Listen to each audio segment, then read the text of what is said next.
Le Tania d'aujourd'hui, donc nous sommes le 11 Sivan.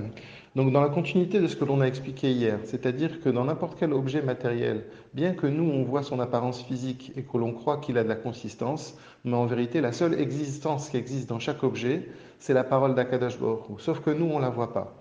Pour bien comprendre ça, le Rabbi Shlomo Zalman aujourd'hui nous illustre avec un exemple concret. Il nous parle du soleil et des rayons du soleil.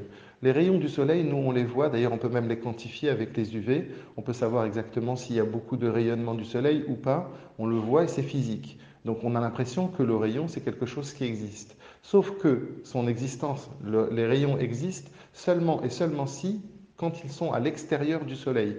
À partir du moment où le rayon rentrerait, si l'on peut l'imaginer, dans la boule du soleil, et bien à ce moment-là, il serait annulé par la puissance du soleil en lui-même. En d'autres termes, la vie du rayonnement, l'existence du rayonnement n'est présente que lorsque le soleil n'est pas visible. Enfin, quand le soleil en lui-même n'est pas là, en l'absence de soleil. Mais quand on pense le rayon dans la boule du soleil, à ce moment-là, le rayon est complètement annulé. Donc, si on veut faire avec le Nimshal, de la même manière, la seule vie qu'il y a, c'est la vie d'Hachem.